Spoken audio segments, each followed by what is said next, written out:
Thank you very much for joining us on this International Holocaust Remembrance Weekend.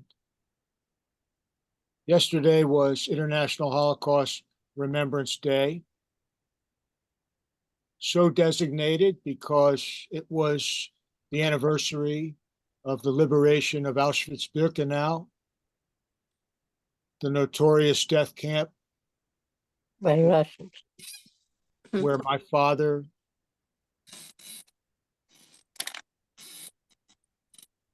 spent 14 months before he was moved on a death march to Buchenwald, where he eventually was liberated by American troops on April 11th, 1945.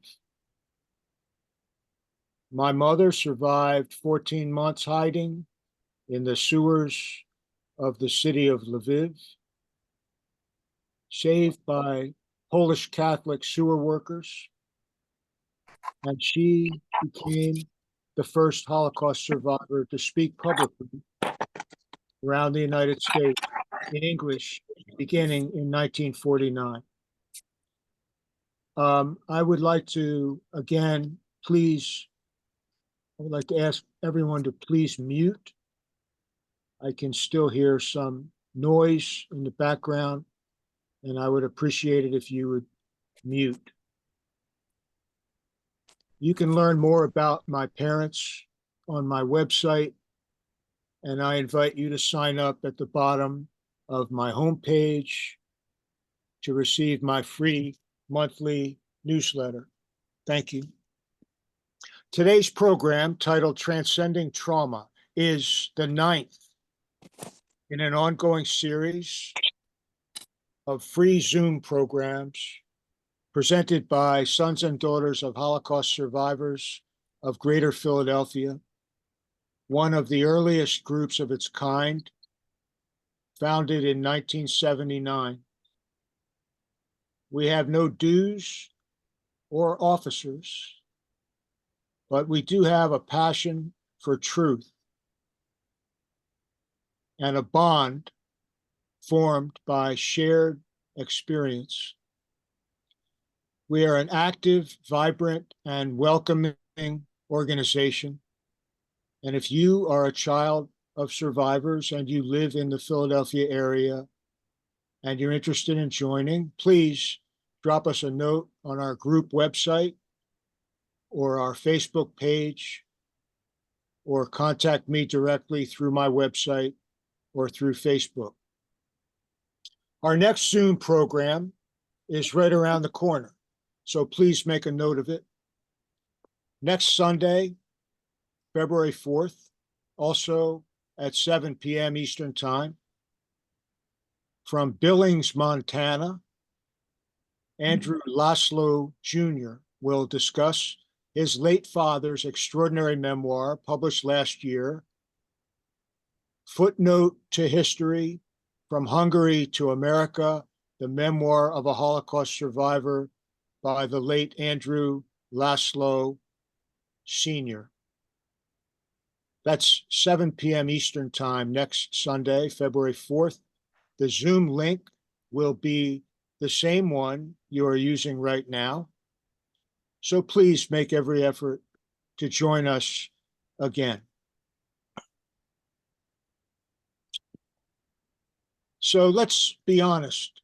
The children of survivors don't need an International Holocaust Remembrance Day. We know deep in our gut where hatred leads.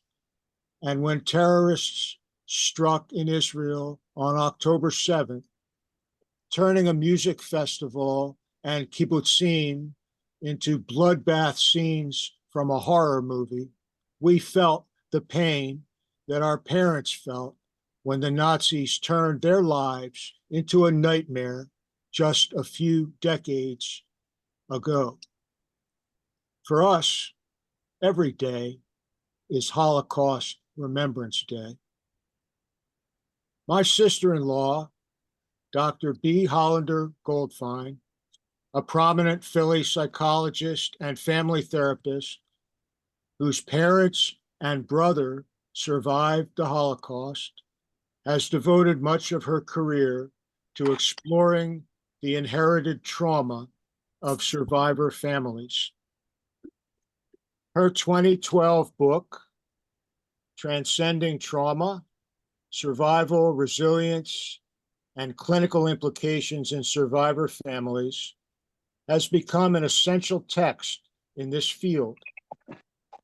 And her 2014 book, Narrative Reflections, How Witnessing Their Stories Changes Our Lives, is relevant to all families, as it explains how the stories we hear as children become part of us. B is senior staff therapist, instructor in the postgraduate marriage and family therapy training program, and approved supervisor at the Council for Relationships, affiliate of Drexel University here in Philadelphia, and the host organization for the Transcending Trauma Research Project that began in 1991. Dee and her husband, Rick, have just returned from a visit to Israel, and it's my honor to turn the program over to her now. She will be delighted to take your questions along the way. I recommend that you put your questions in the chat or make a request in the chat to be called on. That way, either I will read your question or you'll have a chance possibly to do so. The program will go until 8:30 Eastern Time. If it looks like we still want it to continue, it can. I now give you my sister-in-law, Dr. B. Hollander-Goldfein. Hi, thank you, David. Okay, it is good to see some of you that I know and many people that I don't know. I'm sorry that this format does not allow me to get to know you. Meeting is being recorded. I don't have to be here. No. Okay, I haven't put up my PowerPoint yet, so why is this up, Rondi? David, you have to make B the co-host, stop sharing, and let her take over. Okay. Sorry about that, folks. Okay, I just want to explain the chat. In the chat, I put my email. My email is also on the PowerPoint. I just want to say that for anyone who wants to continue a conversation, check in with me, go over anything I discussed today or under other aspects of the Transcending Trauma Project, please feel free to contact me. Also, if you are interested in having a copy of the PowerPoint, you need to contact me, okay? Because David doesn't really have a way to send it out to the group. Okay. Anything else? Excuse me. Yeah. Rondi, what do I need to do? You need to make B the host. Yeah, I know. Where do I do that? Go to participants. Yeah. Go to her name.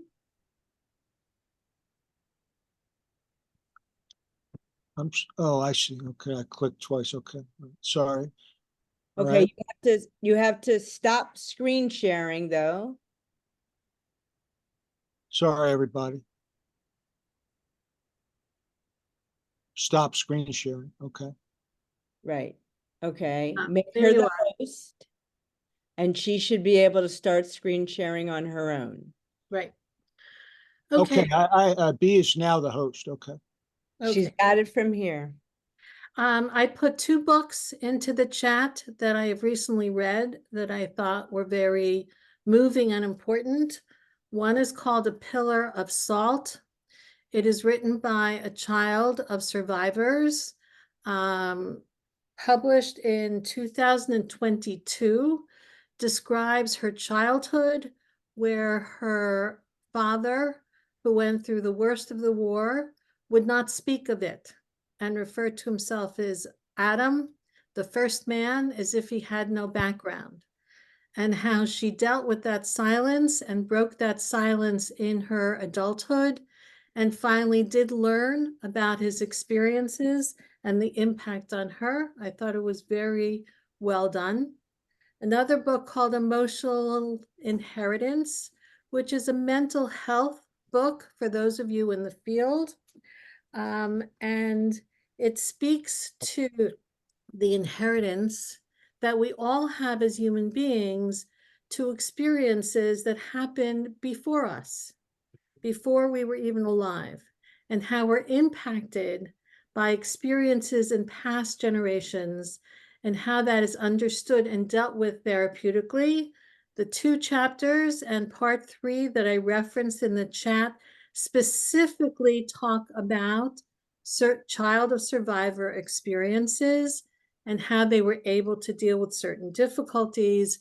She herself is not a child of survivor. She is from Israel, and references that her family, coming from an Arab country, had major challenges and difficulties, which she herself went through with her family. Okay. In preparing for tonight, I looked at a lot of past presentations and past PowerPoints, and certainly decades of work, and about what to include, because the Transcending Trauma Project had various foci in terms of different ways of understanding survivors and their families. So I tried to pick material that would somehow touch all of us in this format and with this limited period of time. And the focus is on the second generation. The focus is on all of us in terms of certain findings in the study. So let me put up the PowerPoint.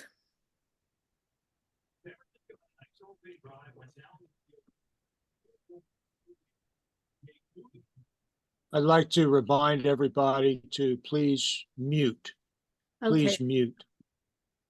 All right. So, Rondi, why do I have Zoom on my screen? We We can s- we- see we- the, we see we- the presentation. We see the presentation. Okay, because I wanted to see people and I only see 5 of you. So I don't know why. Well, you would have to change your view, but we can see the presentation. So if you can just walk through it, advance the slides, it's all fine on our end. Right. Okay. I have to stop share for a moment and do it again. Okay. Sorry, all of you.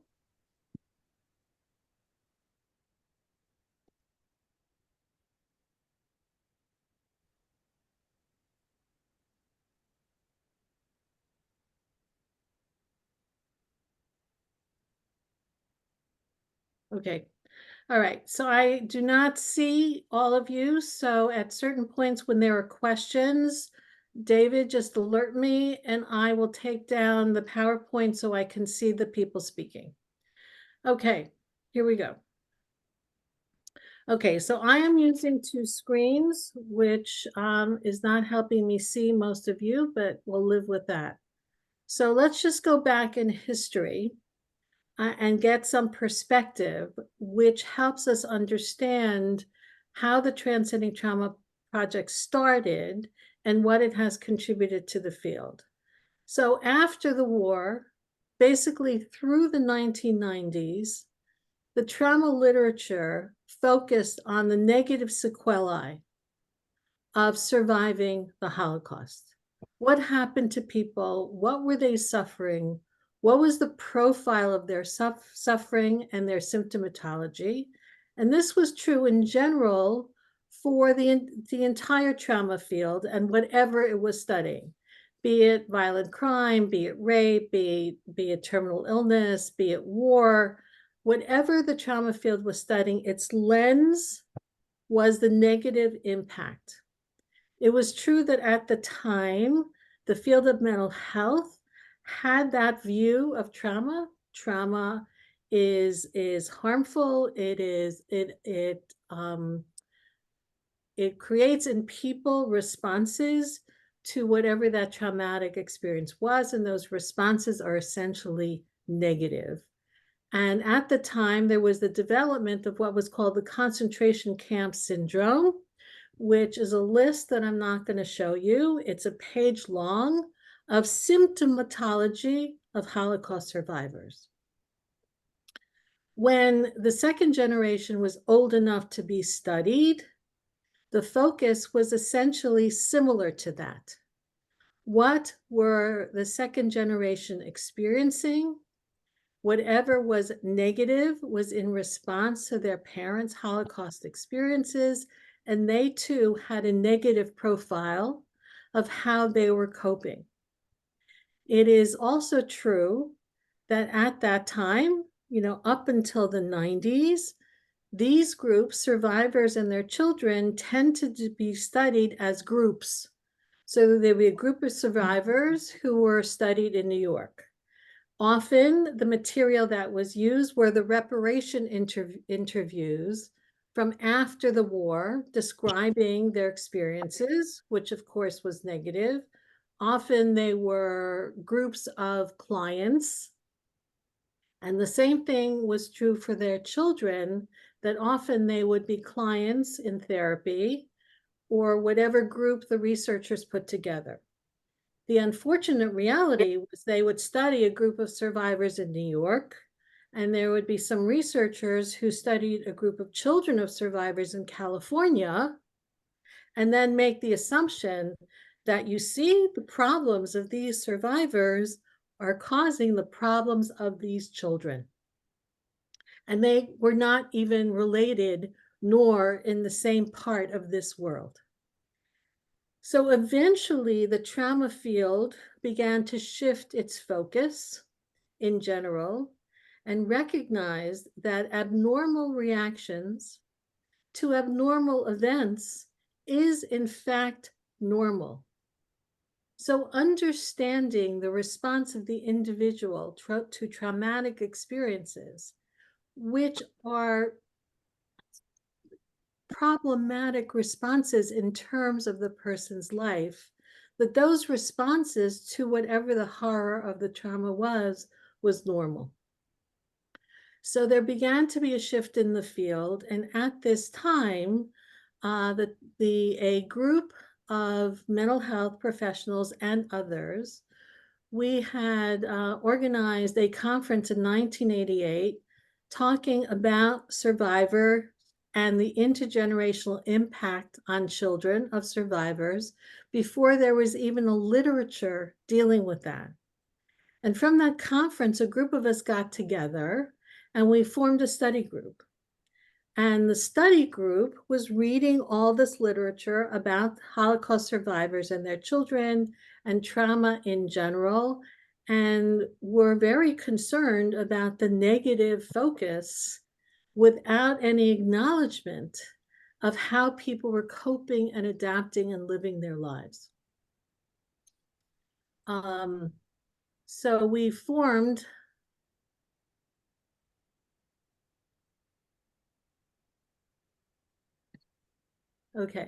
so we looked at the literature and we said, how do we understand those survivors who coped well? How do we understand individual differences? We all were living with our families in our communities and access to other people, and noting survivors who were coping well and noting survivors who were more challenged. So we ourselves in our own lives said, there's a lot of individual differences. There's a huge continuum of responses from the positive to the negative, and we wanted to understand that. We also wanted to understand the impact on families. Whoever the survivor into wherever they were and built families. So they were not the only one carrying their experience. They were bringing their experiences into their family. And what was the impact on the family? The impact on the subsequent generations. We also families. Survivors and their own children and how they spoke of each other. And we also wanted to know who survivors were before the trauma. The trauma literature in general tended to talk about the person from the trauma on. That was the impact. And there was little, if any, research at the time that looked at who the trauma survivors were, whatever the trauma, who they were before the trauma, because that's going to influence who they are as people and what resources they bring to the traumatic experience. And we wanted to understand how the person in the pre-trauma experience, what they brought to coping with the post-trauma experience. So what were the steps? We decided to do what's called qualitative research. That means research that's not based on surveys and questionnaires and relying on quantitative analysis. We wanted to do research that could study survivor experiences in their own words, because we did not accept any of the pre-existing categories for how survivors were described or how trauma was described. We wanted to learn that, which is called grounded research. We wanted people to describe what they went through, how they understood it, the words they chose to describe it, in order to get our own understanding of what the Holocaust survivor experience was for them. And we wanted to find out what it was like for their children, for their spouses and their children's spouses and their grandchildren. So we decided to do this work through personal interviews, what we call life histories. We decided to do it in the homes of the interviewees so that they would be comfortable, especially survivors. And we thought that in their homes, they would be more comfortable than in some other setting. We decided to do the interview without a prescribed end. And we would go to survivors' home and their families over and over and over again over time until the interview felt finished. The interview was based on semi-structured questions. That means the interviewer had a sense of what they wanted to explore, not limited to questions that had to be asked in a specific way. So through the semi-structured interview, interviewers were free to explore and follow up whatever was being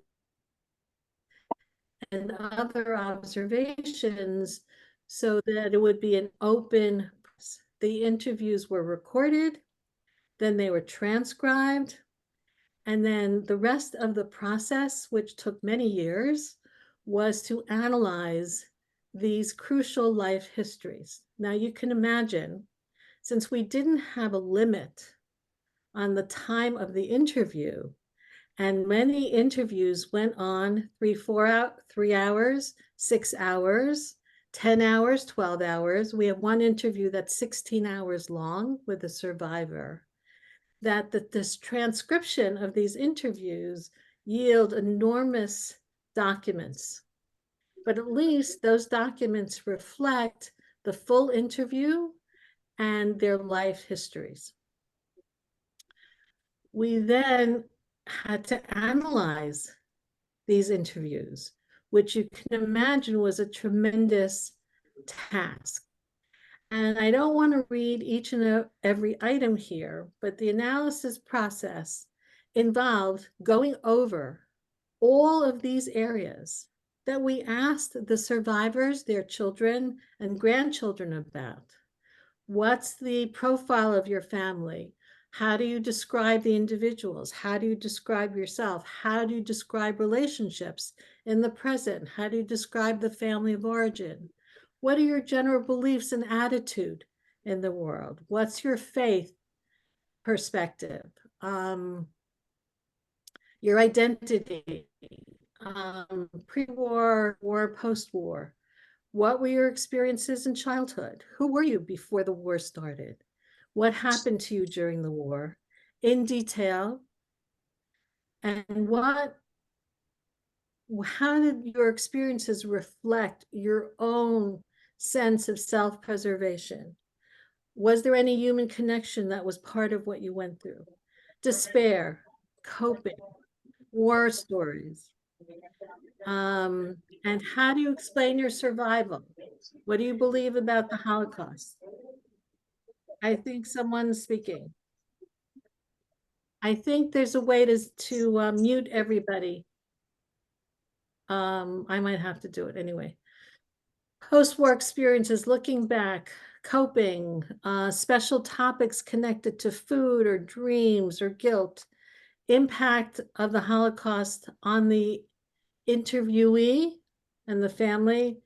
Was there an experience of being targeted as a child, or were you a caretaker child? And then at the end of that whole analysis, we would share our impressions. So imagine this. We would have an interview text, all transcribed. We would have these categories on another document. We would read the interview and then mark in the margins what topic was being discussed in that section. And then after doing the whole interview, we would move over summaries of those topics onto the other profile of analysis. So we would have all the descriptions of self, all the statements about, all the questions about society or anything that was discussed in the interview would be organized by topic. And then in the triad of 3 individuals, we would share what we found in the interviews and then come to a consensus of what that person was saying. So that it just wasn't, again, this is qualitative work. It wasn't just one person's opinion about what the survivor or 2G or 3G was saying. We all had to agree on the meaning of that particular area in terms of what the survivor family members were sharing. Okay, so everyone, any questions about that? B, there are a couple of questions in the chat. One of them, Debbie Stuber is asking, were these studies of just children of survivors or survivors of concentration camps? Okay, so you have to say that again because you broke up. All right. Say it again. Sure. Her question is, were these studies of just children of survivors / survivors of concentration camps? No, that he was broad. It included survivors who left Europe in the 30s and was not there during the war, but who still had family there. It included survivors who were in hiding in some way or false identities, survivors who were in the camps, survivors who were hiding in other ways. So it was a very broad network of people, and we didn't have any predetermined characteristics that we were looking. We did this study in Philadelphia. We did it based on who knew who. Oh, I have a friend. Oh, my colleague, or we know a store owner, or we know someone from our synagogue. It was set up to be broadly representative as possible of the community in Philadelphia. Okay, thanks. Bella is asking, were the interviews done only in English? Yes. Okay. Yes. And our research team yeah, and the other interviewers were only fluent in English. and the survivors who participated could effectively communicate in English. So I guess I would have a follow-up question to Bella's question. Did that, in your estimation, impede the project in any way? Were there any potential interviewees who were not conversant in English?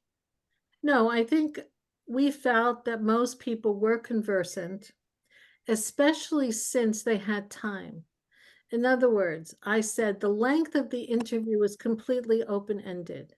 There was no time pressure to complete a certain number of questions that were pre-phrased within a certain time period. Because it was open, and often, you know, survivors would fall silent before they answered. Some became emotional. Because there was time for them to share, time for the interviewee to help them by asking, what do you mean by this word? Or what are you feeling now? It was our sense that we got as much of the story as we could get. And most survivors, many of the survivors expressed, I don't believe how much I shared with you. I don't believe that I could tell my story in this way. I don't believe what you have asked me, which was so special, because if that survivor had done one of the more, the quicker sort of interview-based kinds of things that were happening, you know, in Philly and around the world, they didn't have as much freedom to talk about their internal experience. We didn't want to just know about what happened in the war. We wanted to know what they felt about it and what they Right, thought right, about it. right. And that is a contemporary approach, right? Immediately after the war, when survivors were interviewed, they weren't asked about how it felt, right? They were just asked about their experience. In general, yes. In most of the interviews that I heard, that was the case, except for the Boston interviews. And I don't recall who coordinated the Boston interviews. They were done on video and they were a bit more emotional. Now, if you think about it, everybody here, you know, you can imagine the kind of commitment it takes to do this kind of research versus one that is more circumscribed and specific and time limited. So it took years for us to do these interviews. Okay, Two people. Two people are asking this version of the same question. yes. Carol Ben Bassat is asking, were there any interviews of child survivors, parentheses, children born during the Holocaust? And Deb is asking, were there any child survivors? My mother was a hidden child. Yes, yes. Yes, I can't give you the stats right now of how many in each category, but absolutely yes. Okay, and Alicia Weiss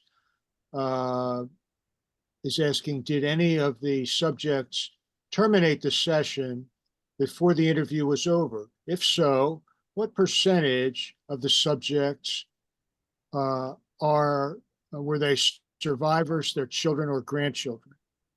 The answer is no. I think part of that was our approach to doing this work in people's homes in an open-ended way. Also, the interviewers met weekly over these years to discuss the process of doing this and anything that might have come up that represented a particular challenge to the interview process, we talked about it. So the interviewers could feel comfortable themselves and they could help the interviewees feel comfortable. So no one ever stopped an interview. And if we got any comments, they were positive. And that, of course, encouraged us. Again, we're starting with the person, not our own agenda. So Ellie Alexander is asking, will you be sharing your findings? What were you looking for? Did you interview children of survivors? We interviewed survivors, children of survivors, and grandchildren of survivors. and spouses of survivors and children of survivors. And I think the answer to will you be sharing your findings, if I'm not mistaken, can be found right here. Right. And also in a PDF that you are willing to share to those who have an interest. Right. So we have the book. We've done many articles over the years. We've done hundreds of presentations to various audiences. We are currently working on 3 different extensions of our original work, which if there's time, I will share with the group at the end. And if you want, you can email me and I will explain that to you. Okay, great. And I is still ongoing. I have put B's email address in the chat. A few people have indicated they didn't see B what you put in the chat, but I think we should move forward now. Okay. Okay, so what are the stats on this work?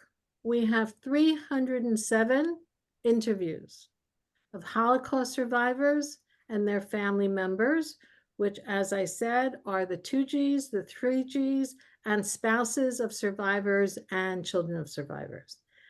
If anyone knows anything about research, that's an enormous number.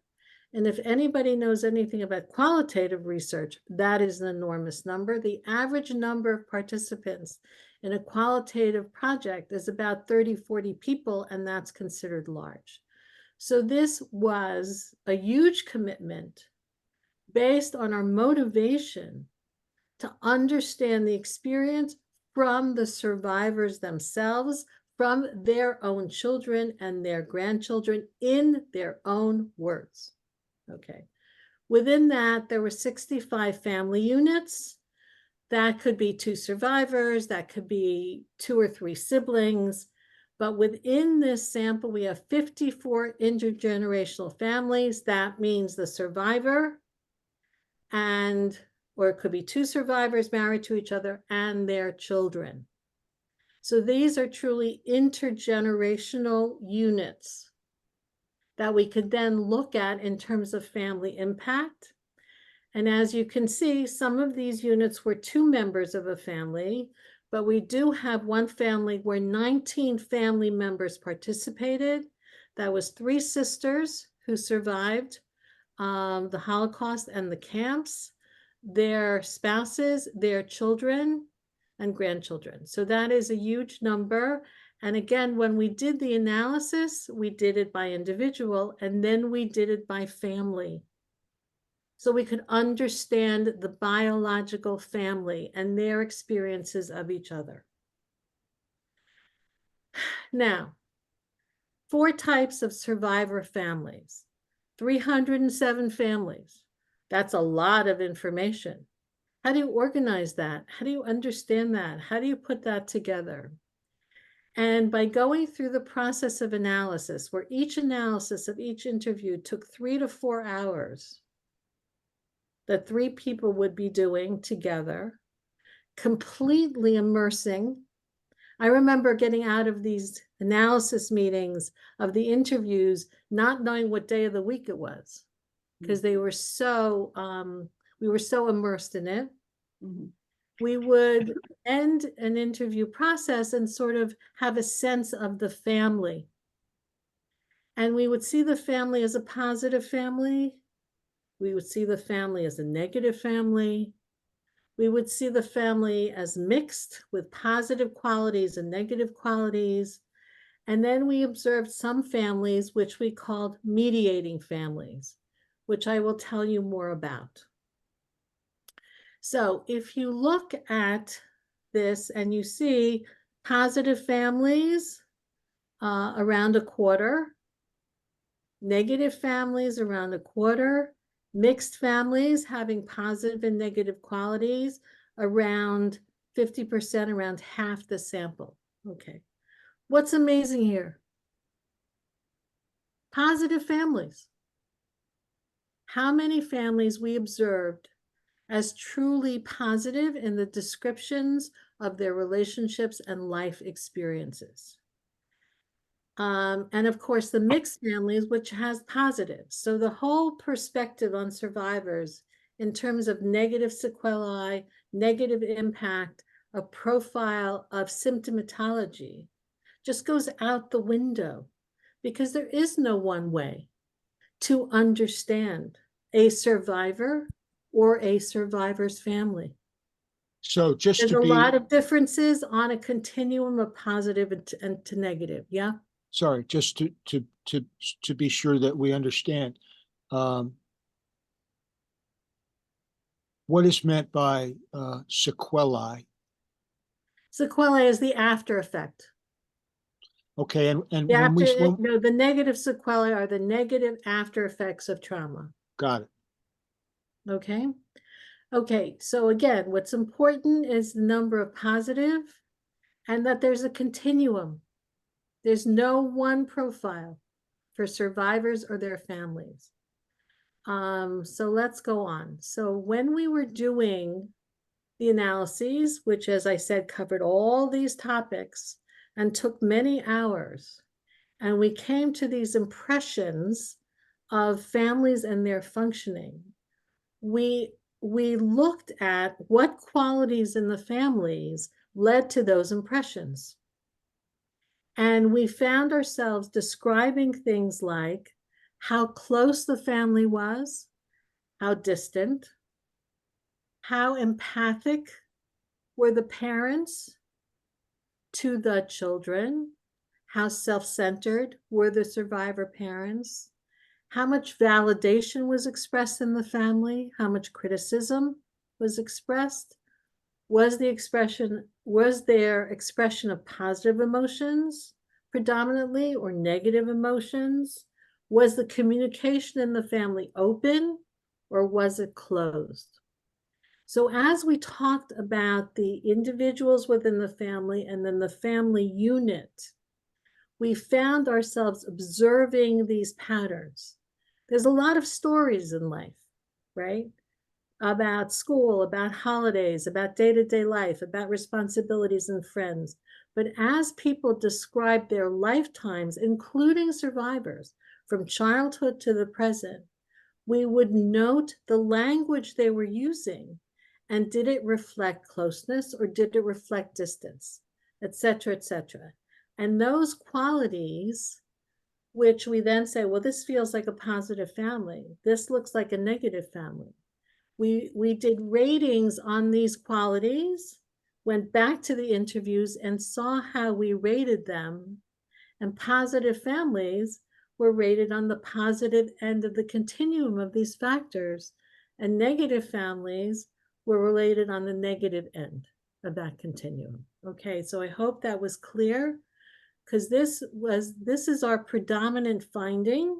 You know, it is sort of like a framework for understanding family functioning, that the quality of family relationships had a predominant impact on the intergenerational transmission and the well-being of the second generation. Okay, any questions about that? Okay, so here is a further explanation of these qualities, which I won't take the time to read, but it's basically a description of closeness, a description of empathy, etc. So what I'd like to do is just read 2 quotes from a positive family. Again, you know, 2 sentences from a 200-page document. You know, what does that mean? This quote was picked because it represented the general emotional tone of the interview. And it's here just to represent that to you. All right, I just want to interrupt and ask people to please mute if you have not muted. Thank you. Okay, again, this is all second generation material. So here's a child in a positive family and a quote from that child. After 45 years of marriage, to be able to talk to one another is an achievement unto itself. They're probably the closest they've ever been. I never felt the insecurity of a turbulent family relationship. Okay, another quote. My parents were always there for me and real supportive. I had more of a normal childhood, in parentheses, than that of other children of survivors. This person could perceive how his or her family was different somehow than friends that person might have had where the family was more difficult, and continued to be a child throughout my childhood, which is a very interesting statement because many children of survivors were parentified by their parents who needed so much from them in order to cope and be okay in their lives. This person says, no, I could be a child in my family. They managed to create a family environment where I could be a child. Here's more description of the negative end of the continuum and some quotes from a negative family. The mother, who was a child survivor. Guilt is a real problem for me. All of them suffered from my tragedy, and all of my kids were quite rebellious.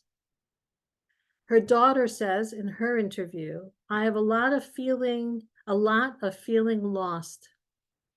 I have a sense of aimlessness.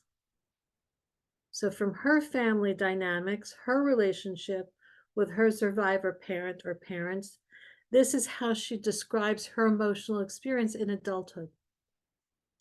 Her son said, my mother complains a lot.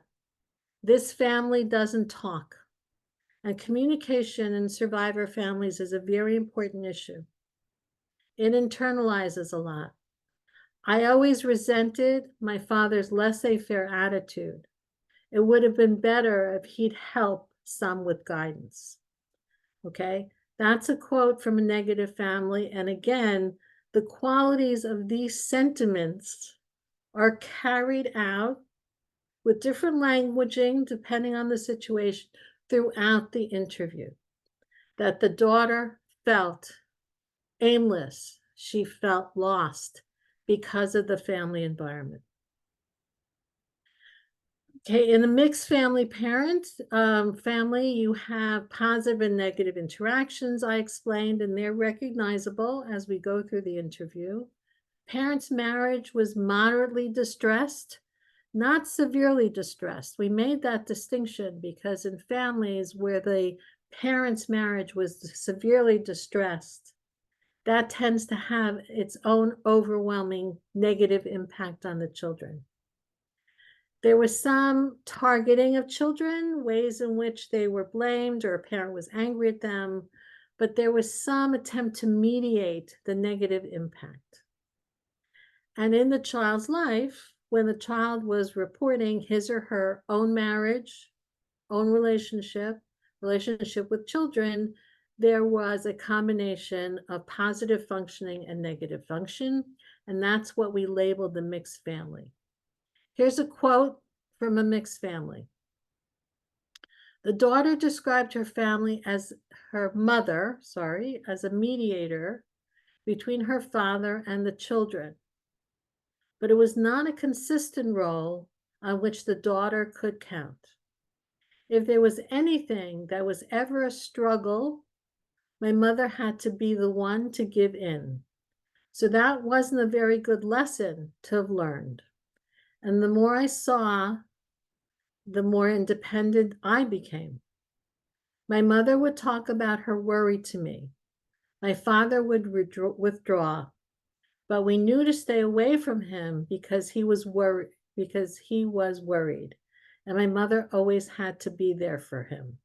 So in some way in this family, the mother tried to have a connected and positive relationship with the daughter, which gave the daughter something in terms of positive attachment.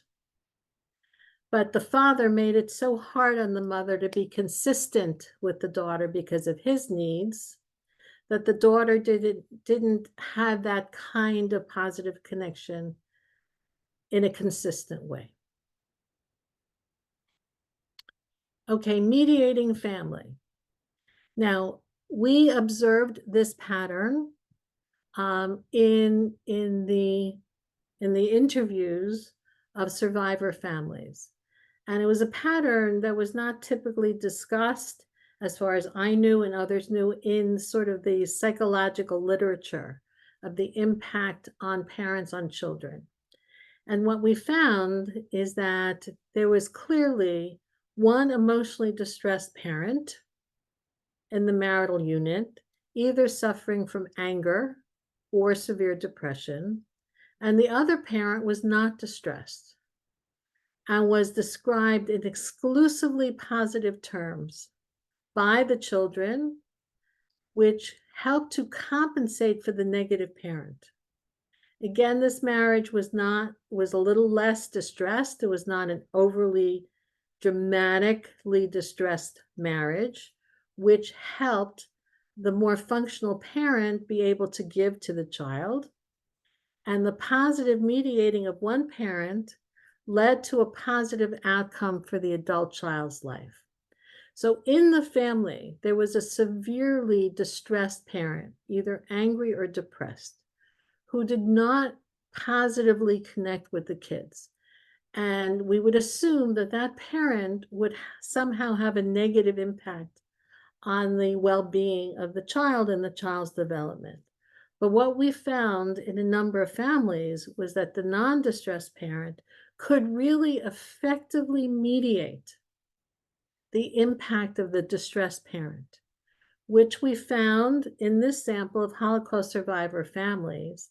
And when we would speak of this to other mental health therapists, they were enlightened to the reality that maybe if you work with the non-distressed parent, you can successfully mediate the negative impact of the more problematic parent.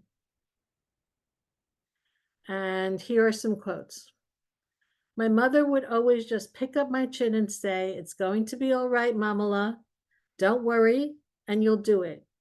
You'll make it." She certainly gave us the encouragement. She's just a wonderful catalyst for everything good. She has her faults, but I've learned so much from her. She's the most incredible human being I've ever known. Okay. Again, think of what this means in a family of two survivor parents, both challenged by their war experiences, one parent having a lot of difficulty, but the other parent having the wherewithal to give unselfishly and in a positive attachment way to the child. She completely made up as much as she could for what my father couldn't provide. My mother was the one who gave me the warmth as a child. I could cry to her. She would hug me, kiss me. She was there for me. My mother was the mediator. So if we sort of look again very broadly, that's all we have time for, the broad strokes, that when survivors, no matter what they suffered, and this goes across the board, you know, it doesn't break down by who was in camps and who was in hiding and who got out before the war in terms of any particular pattern. It's the survivor's capacity to somehow see the needs of the child and realize that they need to put those needs first, and to nurture the child in terms of their own difficulties and challenges. And when a survivor could do that, when a survivor could distinguish, what do I need, myself, and what does my child need, the other, what does the other need, then there would be patterns of healthy child development that led to healthy functioning in adulthood in terms of our interviews. So this reflective quality, okay, which certainly not all people have, but certainly not all survivors had, this quality to distinguish, what do I need? And my needs are great because of what I went through, but I can see my needs versus my child's needs. Then the child could develop with a greater sense of security and the emotional availability and responsiveness of the parent. Okay, I'm going to move on quickly to communication and then something called transformative narratives. So one basic finding of the study is what we call mediating parent, okay? How a parent can mediate their own needs and their own challenges to be focused on the child, and how that parent can mediate the negativity of the other parent, whatever the parent is dealing with. Communication in general, and this is quick. Tomes are written about communication. Open communication, no matter what. For the Holocaust or any other life experience, is healthier for the family and healthier for the child. As long as it is open, it is true, and it is shared. Children can cope with that. And they do cope with that. And it helps them in their own development. Obsessive communication, the constant repetition of the trauma, of the negative stories, of the emotional neediness, is very hard on children and contributes to their own emotional distress. They don't know what to do for the needy parent. They don't know how to respond to the repetition of the negative stories, and there's no room for themselves and what they need. Closed communication, very different than closed communication, is just not talking about it, tends to have a negative impact on families. The silence is often damaging to the children and leaves them vulnerable. That's one thing addressed in the book that I recommended called Pillar of Salt, okay? So closed communication, again, across the board and specific to Holocaust survivors. When the children grow up not knowing what happened to their parents, they are negatively impacted by that.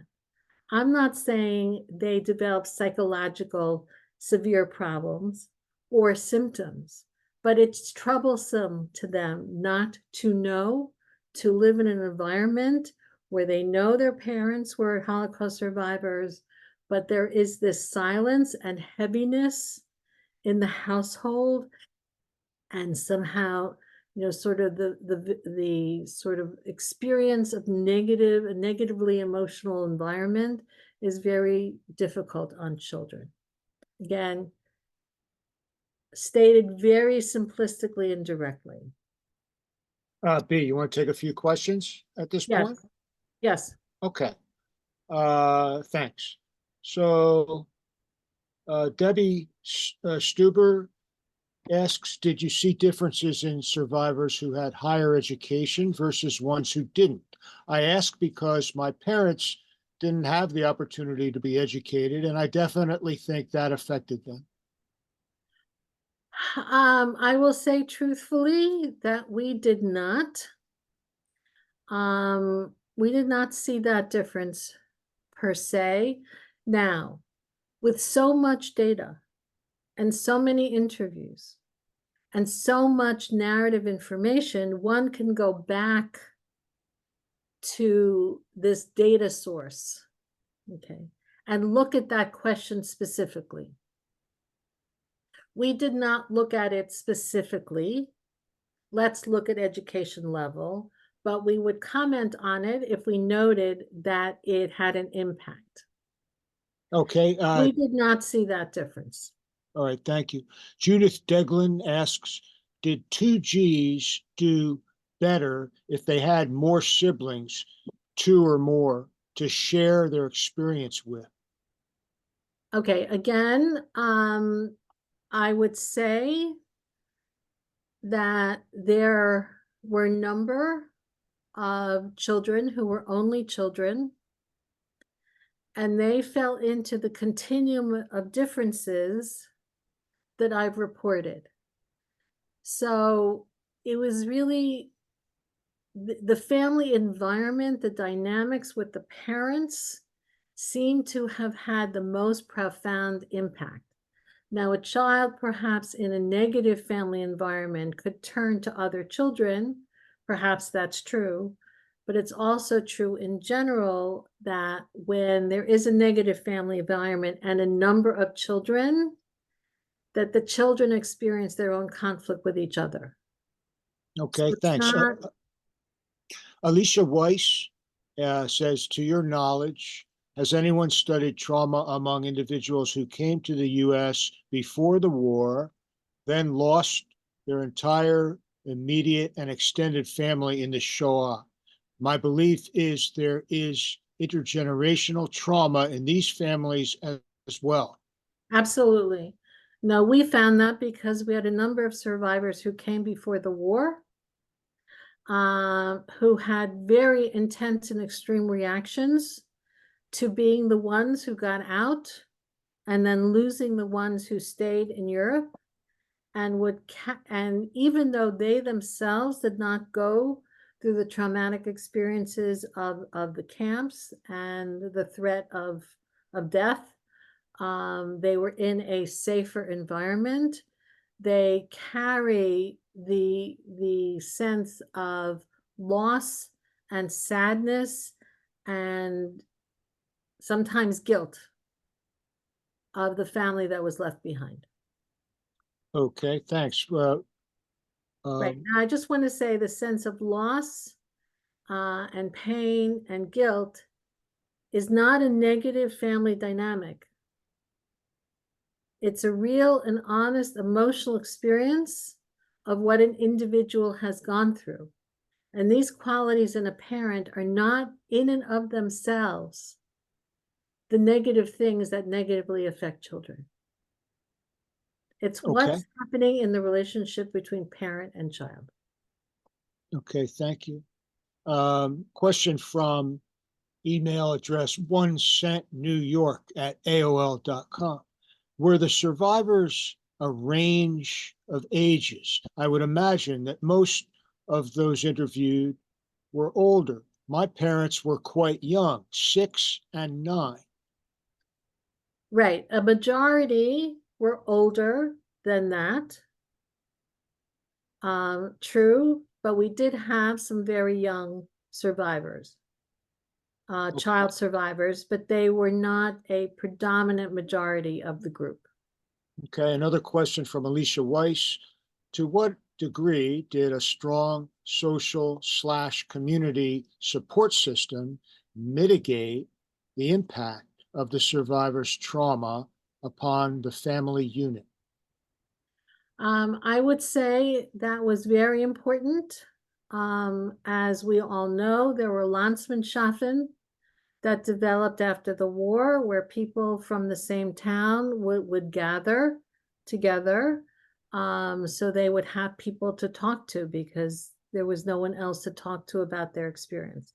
I think that was important, how survivors connected to community, be it through synagogue or some other way. How survivors connected to friendship was also very important. These are components of, in general, mental health functioning, being connected to other people in various ways. Isolation is typically a negative component of mental health functioning and does not give a person enough experience to somehow work through what has happened to them. Okay, thanks. I think, well, there were one or two other questions, but I think we should move forward. We have about a half an hour left Right. in our pre-announced time, although we can go longer if we desire. I reserve the right to ask my own questions a little bit later. Okay. Okay, you're allowed. All right. Another important finding in our study is what's called transformative narratives. And there's always the conversation about how young can children be told negative things? How should they be told negative things?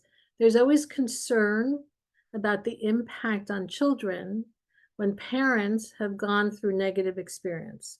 That is in general.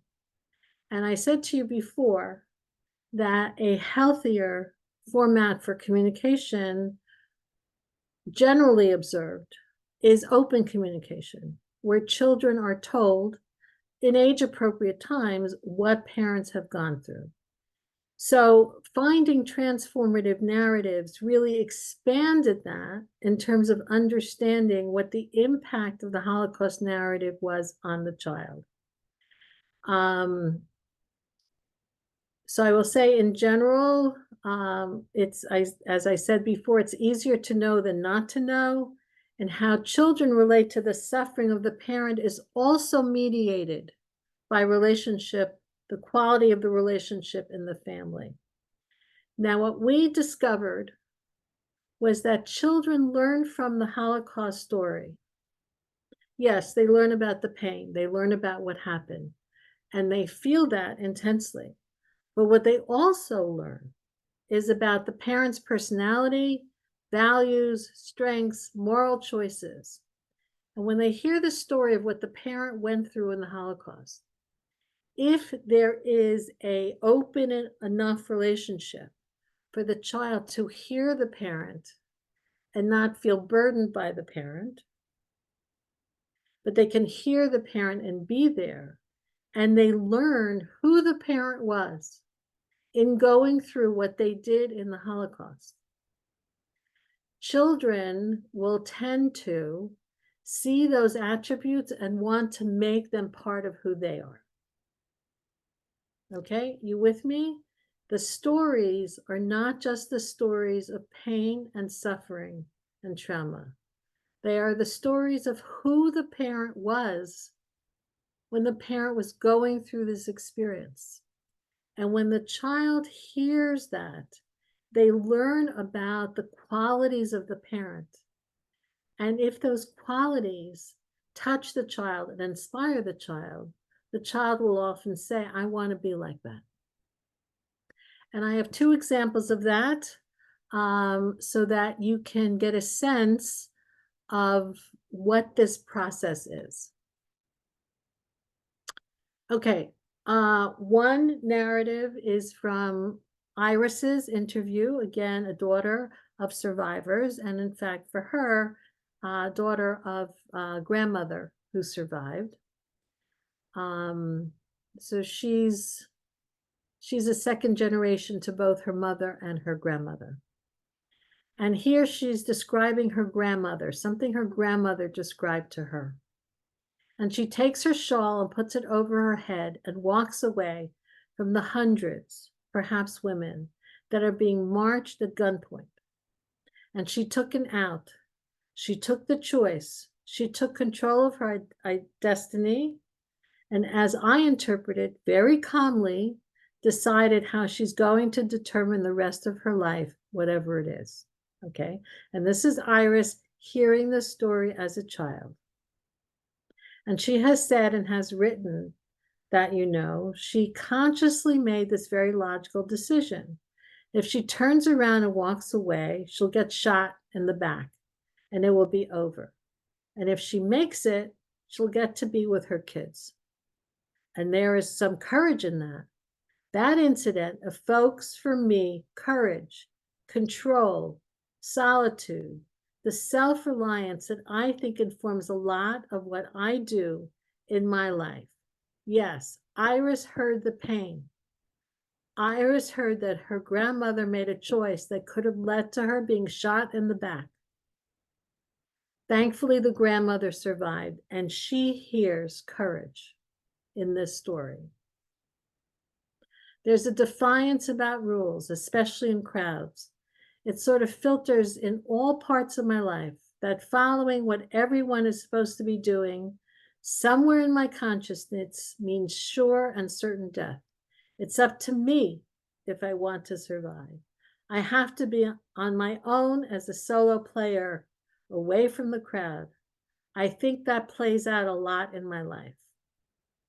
I have not consciously done this, but if I were to outline the path my life has taken in terms of career, for instance, I managed to do things in a roundabout way, not from start to finish.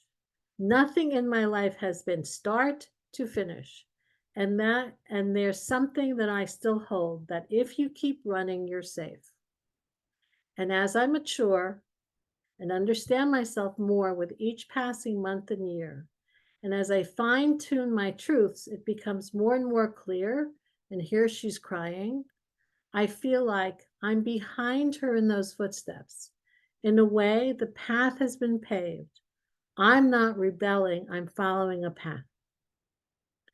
Now, let me say that before the interview, Iris said she was not able to articulate this connection. She would never just offer it as a part of an influence in her life. It was the questioning through the interview process that kept deepening and deepening and probing. How did you react to that? How did you feel about that? How did you understand your grandmother? That led Iris to what was, in a way, a spontaneous realization of how much she has guided her life following her grandmother's experience. And that's very important to know, because there were a number of second-generation participants in the project who could come to this kind of self-awareness because of the interview process. One more, and then I'll take questions. This is Beth. There were 3 groups. One was the people sent to the trains into the death camp. Another group was the young people who could work, and then another group were those family members of the people in the work camp. So this is the process of selection, when they were sending people to the camps, to the concentration camps or the work camps. So anyone connected to the people in the work camp were still being allowed to re-enter the work camp, and they had children in that group. My grandmother, this is the second generation, says, in the chaos of that moment, I can't imagine it feeling anything other than terribly frightening. My mother was holding my brother in her arms. He was 8 months or 9 months at the time. Her mother was trying to take the baby away from my mother, saying to her, I'll take care of the baby, you can go work. Well, the unstated reality was my grandmother knew she was going to her death and that the baby would go with her. But at least my mother would have a chance to live. But what she said poignantly, clearly, in words, which I knew were always part of the story, whether she said it or not, and here Beth is crying, was the unwillingness of my mother's part to have any role in her mother's death. For Beth, the daughter of the woman who could not tolerate any role in another's suffering, the message is clear. Even without the explication of a larger meaning system by the parent about how the decision was made, the interview process defined what she sees as a very deeply embedded part of me. It was like looking in the mirror when my mother told me that. Like I always knew it, and I always knew the message. But there's something when you take the time to really focus on it and pay attention. I think I was very, and again, crying. I'm not sure why this is so emotional, but I think I was even more exquisitely attuned to and avoidant of and unwilling to cause anybody pain at all in any way. Here again, the lesson learned about Beth's mother, she did not clearly perceive as a young child, but later in her life perceived this unwillingness to hurt anybody and took this as sort of a way of being in life, which the daughter, Beth, then took on. In ways, these stories reflect what's in the book Emotional Intelligence, which I shared with you in the chat, which somehow encapsulates an even broader picture of the things that happen before us that are emotionally deep, meaningful, and profound, do affect us in ways that we don't even realize until we have the opportunity to explore it. So before I take questions, I just want to say that here is a slide of other areas of study in the project. I want to comment that we're doing an intensive study of the impact on the third generation. And perhaps the person doing that work, Jenny, could be another presenter for this group because it's fascinating to look at the impact on our children. And that's it. Okay. So questions on transformative narratives or anything that touches you? Okay, we had a question earlier, B, that I neglected to ask, and it comes from Stuart K. I'm interested to know more about the findings of non-survivors who married a concentration camp survivor. Okay, don't have that as a focused area of study. What we have is both parents and the family dynamics. Okay. Again, that is something that a person can go back into the data and just focus on that piece and take it out. But Okay, nothing thanks. jumped out of us. Thanks. Debbie Stuber says, this is really in the form of a comment. It's amazing that these 2Gs and 3Gs seemed to have found some kind of healing or epiphanies from the interview process. Bella is asking, how are these interviews different and or unique to interviews done by the Shoah Foundation or the Oral Archives at Gratz College? I would say our interviews are life stories. They go back to childhood, family of origin, grandparents, through one's life to the present. If it's the survivor, it includes their whole survivor experience. And then for the children, the same thing. Okay, can you So hold first of up? all, Can you hold up that book again by Galit Atlas? There's some confusion about the title. Okay, Emotional Inheritance is the name of the book. I wrote intelligence, right? Okay. I Yeah. was writing too quickly. Yeah. Okay. All right. Very quickly. Emotional inheritance. Thanks. Our friend in Malta, whom I have gotten to know, has posted a link to it. Oh, okay, great. All right. So I have a question. I have a couple of questions. Okay. How has this profound experience affected you? How has this process of years of interviewing regarding this regarding trauma affected you as a child of Holocaust survivors? Okay, so I have no prepared comments to answer that, but I will start with my usual presentation of myself if I'm ever in a setting that says, share something about yourself that's part of the work you do. And I always start with the words, I was born to be a therapist. So I have, in my experience, in my relationship with my mother, the kind of interaction with her that where we always talked and it was always open. And through my interaction with my father, who was very seriously depressed and troubled, I am an example of a mediating family, by the way. In my orientation to my father's suffering and being exposed to my mother's capacity to speak, I could clearly choose to be a therapist.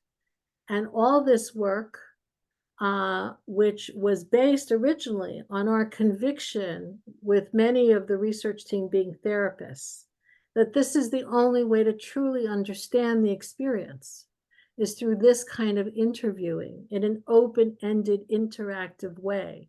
Okay. And what emerged from it was very powerful. There's not an interviewee in this project who did not say, my life was changed by doing this work. Okay. By being able to be with people as they express the deepest part of themselves, fostered in them their own increasing self-awareness of themselves and a sense that they have changed as people. I did not feel that as profoundly because that's where I was coming from. You know, to be there for others, to be there with others, and to go deeply into their life experience. So the project just kept affirming that over and over again. I would say that we have taken transformative narratives and we have created an exercise for groups where people break up into dyads and they ask each other questions, certain kinds of questions about their lives. And very often they come to this level of self-discovery, of how things in their life that they recall as special, meaningful, or difficult, if they explore it, they find things about themselves. So I don't know how much I've been changed, but I've certainly been affirmed by this work. That's a good answer. And you just returned from a trip to Israel. In the last few days, you returned from what, two weeks in Israel? 2 weeks in Israel. Yeah. A place that's going through some serious trauma right now. You feel like you can enlighten us on that? Well, I don't want to be presumptive about it, but I will say that the people I dealt with, my Israeli family, cousins whose parents came after the Shoah, after the Holocaust, and friends of mine who have made Aliyah. For the Israelis that I know and I'm close to, they all have children, grandchildren, and sons-in-law in the army. My American friends do not. When we were with the Israelis, very often we get into the war and they'd say, let's not talk about the war now. Let's just be together. The Americans were gladly talking about the war, not gladly, but we could have these long conversations about the war. When I had the moments to talk to my Israeli family individually, what they said was the pain was excruciating and they couldn't sleep at night. And you could see somehow in their demeanor that they were worried, stressed, had things on their mind, even though we could sit down and have a Sabbath meal with a lot of conversation. I did not encounter those people who directly survived the attack on October 7th. I did not deal with those people who were displaced by the bombing in the north and by the attack in the south, of which there are many, many people who are displaced living in hotels and apartments. I did not have the chance to encounter these people myself, so I can't share an impression. But what I have heard from people who go on the missions to spend time with these people, that the earlier missions, the interaction with them, doing something interesting, doing an art project, seemed to comfort them. But more recent missions, it feels like they've just had it. They can't participate in these things. The pain is too great. Their dislocation is too difficult. Their losses are too great. And they just cannot engage in these things that are usually supportive.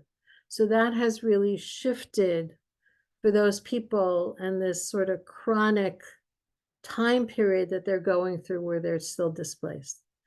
I have done some training with Hatzalah, United Hatzalah, which were first responders to those people attacked in the South and survived. And so there's a whole dimension of trauma work that has been added because of their experience with people who went through the horrific. And then you're talking to them the next day in the attempt to try and help them. That it's not typical trauma work. It has another dimension to it in terms of helping people settle into the present. The reality is in Jerusalem, you know, if you're just walking down the street, because it is a safe area, it feels like normal life. Riva is asking on this topic, will your work be utilized by those working with trauma survivors in Israel? I don't know. I certainly hope so, because the country, the people on the front line, the people with varied losses in varied ways are going to be dealing with this for years, if not decades. As everybody said to me,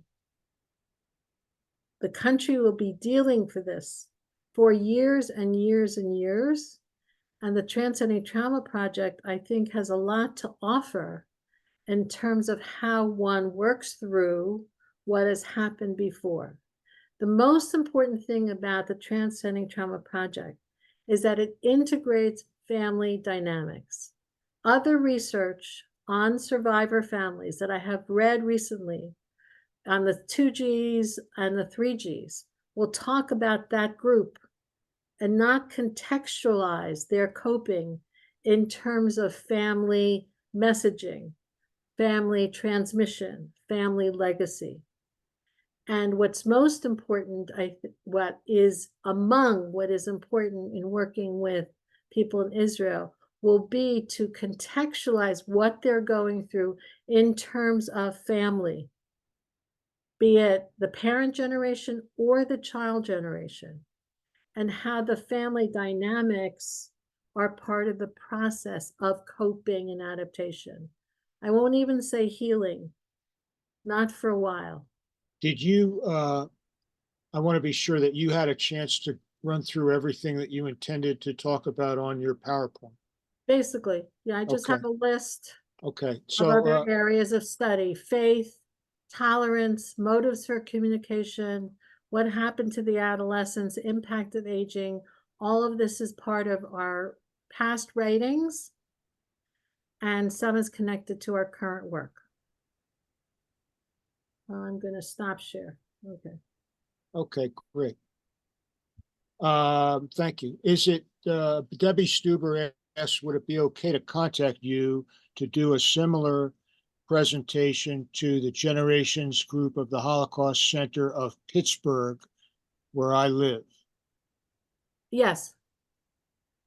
Okay. Bella asks, are there currently any support groups specifically for 2 and 3G folks? Oh, there's a huge 3G community in Philadelphia that co-sponsored its own Holocaust Remembrance Day event. Very active. They have a concurrent group that is in New York. You're the 2G group that I know of, that out of Philadelphia. And I think what you're doing is great to sort of expand whatever our thinking and feelings are about our experience. But other areas I don't know, but I know 3G is big in Philly. Isabel points out many of the Shoah Foundation interviews that I have done have been cathartic in healing and communication to survivors and their families, but no studies have been done. Jeanette Benway says, do you think there is a genetic component of trauma inheritance, or is it primarily due to the family dynamics? Whatever the genetic component is, it is related to certain things about natural ways that people respond. Some people are more naturally anxious than others. Some people naturally more active. But I think the impact of the trauma on the parents and how that affects how the parents parent is the predominant impact on the children and then the grandchildren. And I think that's environmental. Okay, thanks. We've reached 8:30. I want to thank you, B, for a really extraordinary hour and a half, very stimulating and informative. And I want to remind everybody that our next Zoom program is going to be next Sunday at 7 o'clock from Billings, Montana. Have you ever been to Billings, Montana, B? No, sir. Okay, I don't think I have either. This will be Andrew Laszlo Jr., who will discuss his late father's extraordinary memoir published last year titled Footnote to History: From Hungary to America, the memoir of a Holocaust survivor by the late Andrew Laszlo Sr. That is 7 p.m. Eastern Time next Sunday, February 4th. The Zoom link will be the same as the one you're using right now. So please make every effort to join us again. I want to thank all of the I folks. want a favor. Yes. Okay. If we could just go another 10 minutes, Yeah. I would appreciate any sharing from any of you that's not a question, but about your reaction. Sure. Let's do it. We still have 40 participants on this call. So if you want to stick around and do that, let's do it. Okay? They have to put into the chat. Put it in the chat. Okay. Or you can just speak up, I think. Or You can also raise your hand in the just speak reaction. up. Yeah. There you go. Okay. Well, I'll just echo what somebody already put in the chat. I think it's really, really cool that people got some catharsis out of being interviewed. I just think that's what a gift. What a gift we gave them. You gave them. I think so. And I think there was a question before about the other interviews that are being done, have been done, and they don't have the depth and scope. They're good, they're important, they're crucially important, but they don't have the depth and scope that these interviews have in terms of impacting in a deeper way the people being interviewed. That was a commercial announcement. Okay. Okay. Any other comment? Brought to you by Sons and Daughters of Holocaust Survivors of Greater Philadelphia. Okay, Debbie Stuber. Debbie Stuber.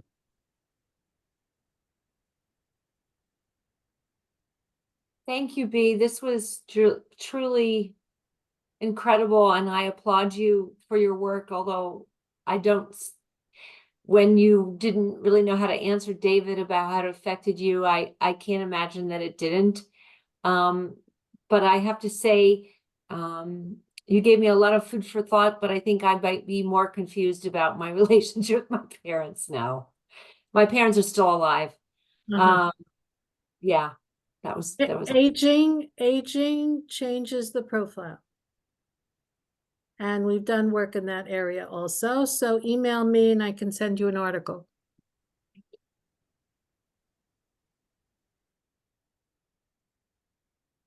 Does anyone else want to share? Yes, the recording of this program will be made available within the next 24 hours on YouTube. All of our programs will end up on YouTube. There's a question here. Do you know if those interviewed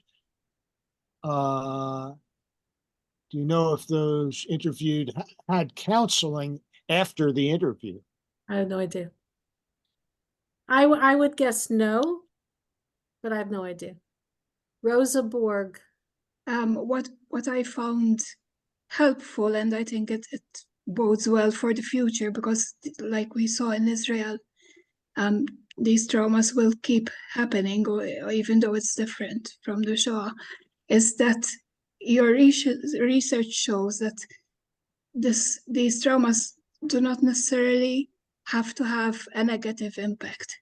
That Correct. there were families for whom the outcome was positive, and that can be done again. That can happen again. Where the outcome does not have to interfere with a positive connection. Yes, exactly. It doesn't automatically mean, you've been through all the trauma, so the future is going to be completely dark because of that. Right, that's right, That's encouraging for the current situation as well. right. I agree with you. Thank you for Rosa. that. Ellie Rosa, Alexander? Rosa, are you in Malta? Yes, that's why I chose to speak rather than to write, because it's the middle of the night here and I'm a bit too tired to write it in a very coherent manner. Okay, But thanks. I Thank think you. I think you. it was worth staying up for, and like I said, it's going to be helpful for the situation that we're going through. Yeah, I mean, we can change the past, but we have to work on improving things for the present and the future, I think. Right. thank you. I hope Thanks. we can use what we learn. Exactly. We have a Patrick, question from Deb. Um, my question is about the gender of siblings. Whether it was it's my mother is a survivor, and I have two brothers we grew up in this very loving environment, but had very different reactions.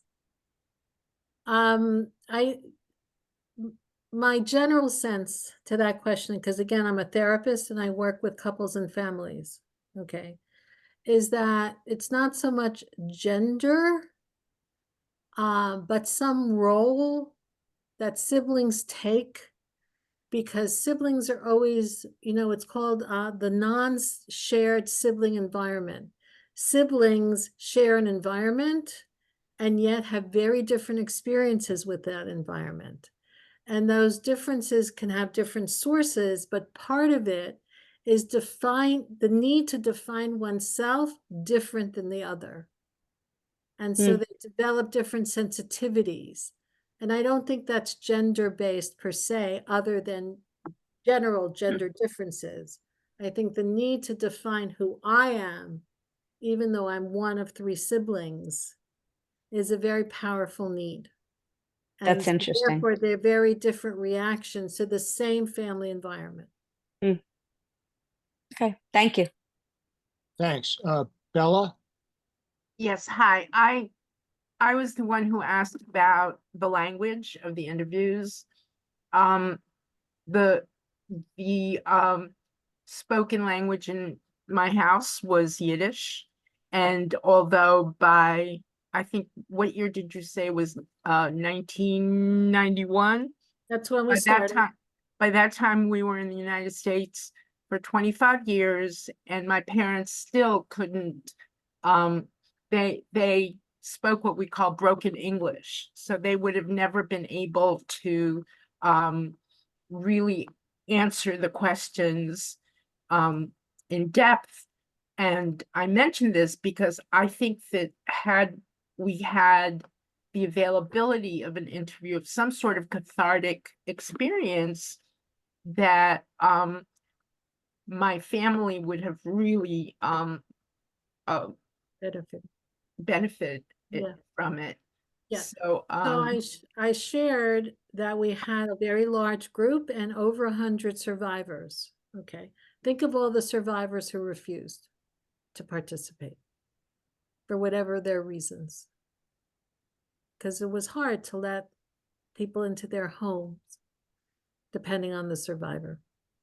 But So I'm sorry, how many, roughly what percentage refused? No, it wasn't a direct question. In other words, people ask people. I see. It was, I forgot the name of the methodology, Okay. but it's open-ended and it's called, I think, popcorn. So people asked, and no, my aunt wasn't interested. They didn't even tell me. Gotcha. It's a cohort I see. questioning. Right, but there's a name for when you just, reach out and see who responds and who's willing. Yeah. Yeah, it's popcorn. Popcorn, yep. Okay, any other reactions to share with the group? Deb, you still have your hand up. Do you have another question? No. Okay, all right. I want to commend you all for the work that you've done. I was there at the start and didn't continue, and you've all been so dedicated to this work. It's really just amazing how hard you've all worked on this and how much you've contributed to the field. Thank you. So what we're studying now, so we studied quality of family from the survivor to the 2G. Now we're studying the quality of family dynamics between the 2G and 3G. We're studying the transmission of belief systems and self-esteem from parents to children. And we're also doing an exclusive study of 3Gs. Okay, Susan and Michael say you touched briefly on sibling relationships within 2G. How often are relationships damaged beyond repair when there are 3 or more children? When there are 3 or more children. 3 or more children. In a family?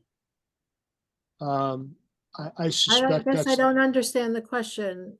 Just having 3 or 4 children in a family does 3 or not more. lead to the destruction of those relationships. So I need something more connected to that question. Okay. Hi, thank you. I'm wondering, you touched briefly on sibling relationships within the Holocaust survivor families.